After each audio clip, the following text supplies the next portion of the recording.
नमस्कार मित्रों, red over green के नए संस्करण के साथ मैं आपका होस्ट कर्नल उत्कर्ष राठौर।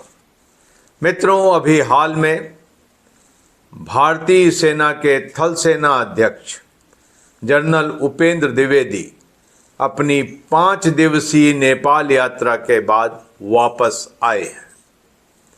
आइए जानते हैं कि जनरल द्विवेदी की नेपाल यात्रा अहम क्यों है। सन 1950 से अभी तक भारतीय सेना और नेपाल सेना एक दूसरे के सेना अध्यक्षों को अपनी सेना के जनरल की मानद रैंक देती आई है। जनरल उपेंद्र द्विवेदी को नेपाल के राष्ट्रपति श्री रामचंद्र पौडेल ने शीतल निवास में आमंत्रित किया और उन्हें नेपाली सेना के जनरल की मानद रैंक देकर सम्मानित किया। और यही नहीं, जनरल उपेंद्र द्विवेदी ने नेपाल के प्रधानमंत्री केपी शर्मा ओली से भी उनके ऑफिस में मुलाकात की। इसके अलावा जनरल द्विवेदी पोखरा भी गए, जो कि नेपाली गुरखों का और भारतीय सेना के लिए एक रिक्रूटमेंट हब रहा है।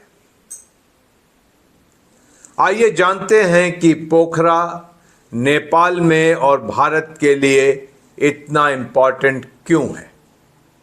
हमने बात की ब्रिगेडियर जयंत तिवारी शौर्य चक्र first 5 Gorkha rifles frontier force से।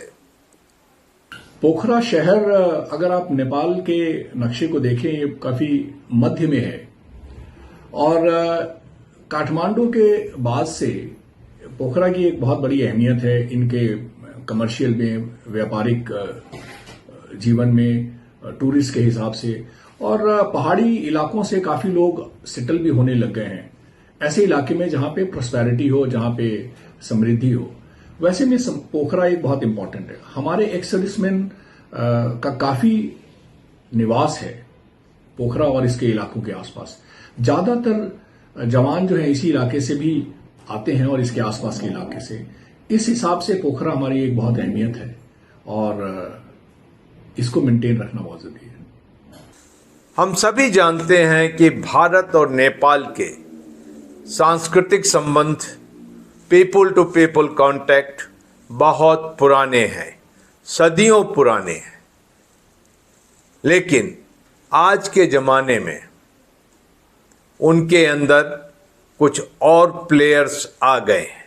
मिसाल के तौर पर चीन, और चीन का बढ़ता राजनीतिक, आर्थिक और सैन्य प्रभाव नेपाल पर स्पष्ट देखा जा सकता है। और इसके अलावा पाकिस्तान भी नेपाल के अंदर आर्थिक और सैन्य प्रभाव बढ़ाने की फिराक में रहता है। सदियों से नेपाली गुरखे भारत की सेना में कार्य करते आए हैं। इनफैक्ट नेपाल में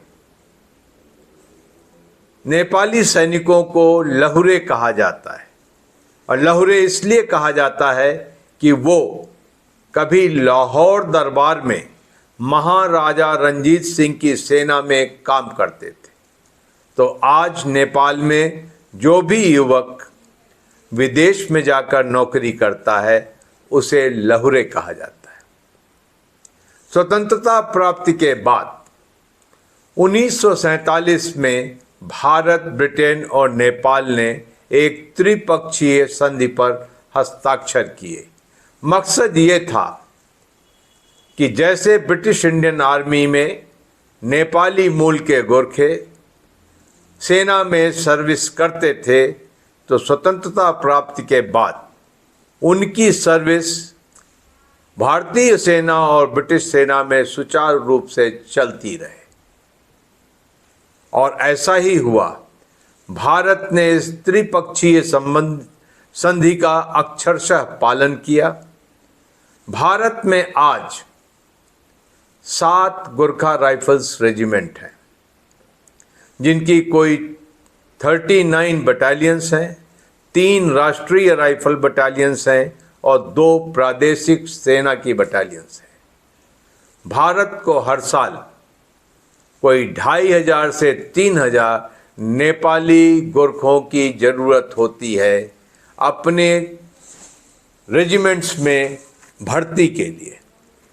ये सब सुचारू रूप से चल रहा था, लेकिन जून 2022 में ये सब कुछ बदल गया जब भारत की सरकार ने अग्निपथ और अग्निवीर स्कीम लागू की, जिससे कि भारत के अंदर सशस्त्र सेनाओं में भर्ती और सेवा के नियम बदल गए। जब नेपाल को ये बात पता चली तो नेपाल ने ये शर्त नहीं मानी और अपने युवकों को भारतीय सेना में रिक्रूट होने के लिए मना कर दिया और तब से लेकर आज तक कोई भी नेपाली नागरिक भारतीय सेना में नहीं आया है। तो आप समझ सकते हैं कि क्या हालत होगी इन 7 रेजिमेंट्स की, जहां पर कभी नेपाली मूल के युवक 60% हुआ करते थे और भारतीय मूल के गोरखे 40% हुआ करते थे। 3 साल से नेपाली मूल का कोई भी युवक भारतीय सेना में भर्ती नहीं हुआ। क्या अग्निवीर स्कीम में कुछ किया जा सकता है या नेपाल को इस अग्निवीर स्कीम से क्या समस्या है? ऐसी क्या समस्या है जिसका समाधान नहीं निकाला जा सकता? शायद ये एक बहुत छोटी सी बात है। इसी सिलसिले में आपका जो प्रश्न है, भारत और नेपाल के बीच अग्निवीर के चलते जो हालात पैदा हुए हैं उसके बारे में, अगर दोनों सरकार सोचे तो समाधान है, कोई मुश्किल समाधान नहीं है। इसको खास करके हमें इस नजरिया से देखना बहुत जरूरी होगा कि इस इलाके में या इस देश के साथ हमारे बाकी पड़ोसी देशों के रिलेशन में इनसे एक बहुत खास रिश्ता रहा है शताब्दियों से, और खास करके 1947 के बाद से जब एक 3 देशों की ट्राइपार्टाइट एग्रीमेंट, एक संधि हुई, उसके तहत नेपाल के गोरखास हमारे गोरखा राइफल्स में आने शुरू हुए। अब अग्निवीर की जो पॉलिसी आई है वो इंडियन गवर्नमेंट ने कुछ सोच के अपना डिसीजन लिया होगा और शायद नेपाल गवर्नमेंट उस 3 देशों की या ट्राइपार्टाइट एग्रीमेंट के तहत सोच रही होगी। अब दोनों को आगे बढ़ के सोचना है। अच्छाइयां तो दोनों में हैं। यस, परमानेंटली नहीं आ रहे हैं, कुछ एक चीजें बदलाव हुई हैं, लेकिन हमें यह देखना बहुत जरूरी होना चाहिए दोनों देशों के लिए कि इसमें एक स्ट्रेटेजिक बहुत दूर तरह की बात है जिसमें हमारे इस जो शताब्दियों का जो रिश्ता है वो खराब ना हो, और इसको हम सहजता से सुलझा सकते हैं। आने वाले दिनों में ये फिर मॉडिफाई हो सकता है। तो मेरे ख्याल से सरकार की सोच पे है और हमें अपनी सांस्कृतिक और जो हमारी रिलेशन है उसको ख्याल रखना चाहिए, जिसके तहत हम लोग इसका समाधान जरूर ढूंढ सकते हैं, और इसका समाधान पॉसिबल है, ज्यादा मुश्किल नहीं है। अगर नेपाल का यही रुख रहा तो भविष्य में भारत की गोरखा राइफल्स रेजिमेंट का क्या भविष्य होगा? भारतीय सेना की गोरखा रेजिमेंट्स का फ्यूचर, अगर नेपाल से गोरखास ना आए अग्निवीर के तहत, आज के समय में करीब 42-43 बटालियनें हैं गोरखा रेजिमेंट्स की, और उसमें करीब 60-40 का रेशियो है। तो अभी भी ऐसा नहीं है कि प्योरली ये चेंज हुआ है। पहले जब शुरुआत हुई थी तब आई थिंक 85-90% भी नेपाली गोरखा हुआ करते थे। आज वो 60% पे हैं, 40% इंडियन गोरखास हैं। और आज के टाइम में शायद प्रोत्साहन भी हो रहा है कि जो हमारे पहाड़ी इलाके हैं, जिसमें ट्राइबल एरियाज हैं, जिसमें इस तरह की बनावट वाले जो जवान हैं वो भर्ती हो सके।